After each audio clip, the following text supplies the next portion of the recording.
नमस्कार, मैं शाहीन खान और आप देख रहे हैं विकासशील भारत। पहलवानों की न्याय की लड़ाई लगातार जारी है और इस लड़ाई को नए सिरे से लड़ने के लिए जगह जगह पंचायत की जा रही है। आपको बता दूं 28 तारीख के बाद इस पहलवानों की लड़ाई को नया रूप और नए तरीके से लड़ने के लिए खाप पंचायत और किसान एक बार फिर से मैदान में है और यही वजह है कि एक महापंचायत मुजफ्फरनगर तो आज कुरुक्षेत्र में एक महापंचायत की जा रही है जहां पर बड़े फैसले लेने की उम्मीद है और उसके बाद एक नई रणनीति बनाई जाएगी ताकि पहलवानों को यौन शोषण जैसे गंभीर आरोपों को लेकर के इंसाफ दिलाया जा सके। इस बीच बता दूं कि सबसे बड़ा हलचल इस बीच हुई है क्योंकि सवाल बहुत दिनों से उठ रहे थे कि पूरे मामले में भाजपा यानी कि सरकार अपनी प्रतिक्रिया नहीं दे रही थी, मामले का संज्ञान नहीं लिया जा रहा था। लेकिन इस बीच बड़ी हलचल हुई है। पहलवानों के मामले में बीजेपी हाईकमान ने बृजभूषण को बयानबाजी से किया मना, यानी पहली बार है कि भाजपा इस मामले में सामने आई है। और देखिए बयानबाजी को लेकर के जो है बृजभूषण को यहाँ पर एक तरीके से इसको यहाँ पर समझाया गया। आपको बता दूं शुरुआती दिनों से जब से पहलवान दूसरे दौर के धरना प्रदर्शन के लिए दिल्ली के जंतर मंतर पर पहुंचे तभी से बड़े बयान बृजभूषण जी की तरफ से लगातार खिलाड़ियों के खिलाफ किए जा रहे हैं।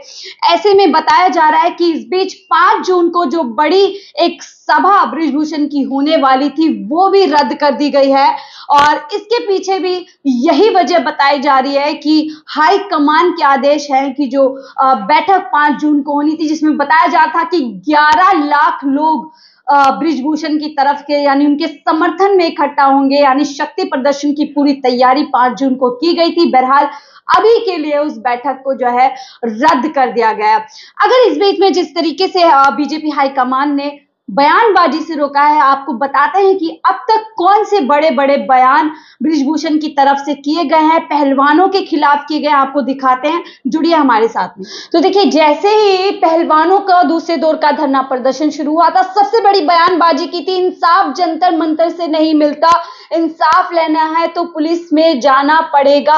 और जब पहलवान पुलिस में चले जाते हैं तो फिर उसके बाद दूसरा बयान देते हैं कि दिल्ली के जंतर मंतर से फैसला नहीं होगा, अगर फैसला चाहिए तो आपको सुप्रीम कोर्ट का दरवाजा जो है खटखटाना पड़ेगा, इस तरीके की बात कही थी। और आपको जानकारी भी होगी कि 6 दिन के बाद सुप्रीम कोर्ट की इंटरवेंशन के बाद एफआईआर दर्ज हुई थी।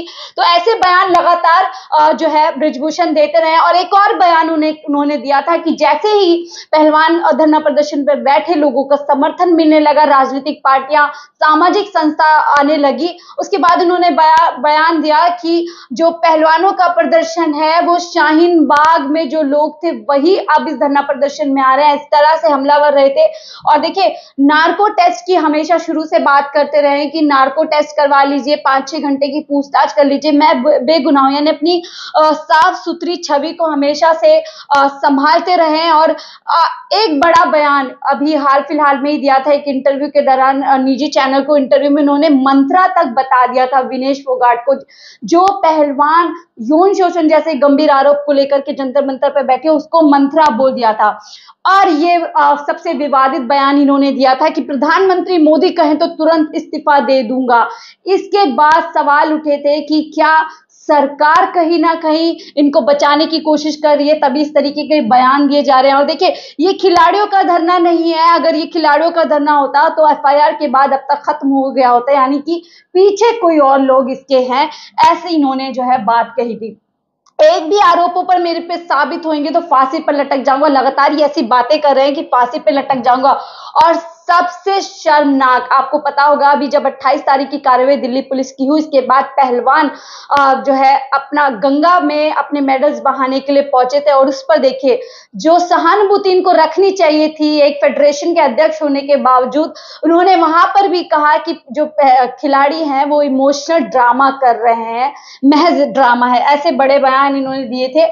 और उसके बाद देखिए ये तो सबसे ही शर्मनाक था कि जो मेडल खिलाड़ी लाने के लिए अपने सालों की तपस्या करते हैं, खून पसीने की मेहनत एक कर देते हैं, उस मेडल को इन्होंने कहा था जब खिलाड़ी हताश होकर परेशान होकर वापस करने की बात कर रहे थे, तो इन्होंने कहा कि मेडल की कीमत महज 15 रुपए होती है, अगर लौटाने हैं तो करोड़ों रुपए के इनाम लुटाइए। इस तरीके का विवादित बयान इन्होंने दिया था और सिर काटने की भाषा बोल रहे हैं। पुनिया खालिस्तान की तरफ बढ़ रहा है यह आंदोलन। लगातार आंदोलन पर इसी तरीके के आरोप लगे हैं कि एक ही अखाड़े की बेटियों का आंदोलन है, एक ही जात के लोगों का आंदोलन है और खालिस्तानी यानी जब किसान उसमें समर्थन करने पहुंच गए तो इस तरीके के यहाँ पर जो है इन्होंने बयान दिया। और आपको बता दूं, फिर से एक निजी चैनल को इंटरव्यू देने के दौरान इन्होंने धरना जीवी तक कह दिया था उन पहलवानों को।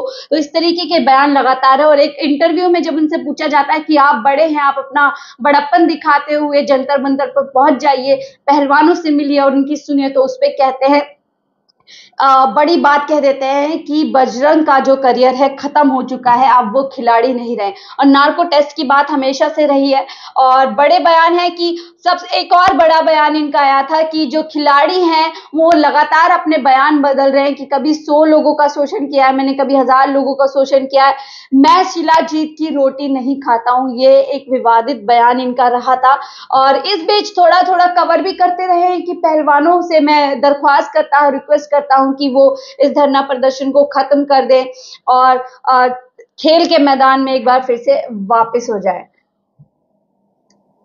और मुझे अपने कर्मों पर भरोसा है, मुझे इंसाफ मिलेगा। ये तमाम बड़ी बातें बृजभूषण की तरफ से लगातार आती रही हैं और देखिए यहाँ पर कहा है कि दलदल में फंसते जा रहे हैं खिलाड़ी। बड़ा आरोप कांग्रेस पे लगाते रहे धरने के शुरुआती दिनों से कि ये जो तमाम गतिविधियां पहलवानों द्वारा हो रही है, मुझे फंसाने की कोशिश है, मेरे खिलाफ साजिश है और इसके पीछे बड़ा हाथ कांग्रेस का है। इस तरीके की बात जो है बृजभूषण करते रहे हैं। तो तमाम ऐसे बड़े बयान हैं। सवाल ही उठता है कि भाजपा ने क्या आते आते थोड़ी देर नहीं करती? अगर वाकई आपको इनको रोकना था किसी बयानबाजी के, तो बहुत पहले आपको जब सबसे बड़ा बयान इन्होंने दिया था कि जो मेडल की तौहीन, सिर्फ इन्होंने मेडल की जो है अपमान नहीं किया बल्कि पूरे देश का अपमान किया। जिस झंडे को लेकर के ये खिलाड़ी मेडल जीत करके विदेशों से आते हैं, देश में सम्मान बढ़ाते हैं, मान बढ़ाते हैं, कहीं ना कहीं उसका अपमान था।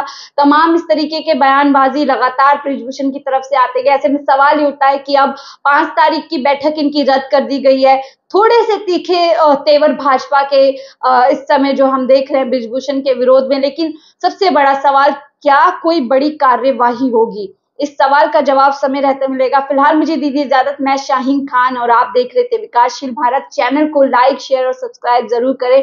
कमेंट बॉक्स में अपनी इस पूरी रिपोर्ट पर फीडबैक जरूर दें।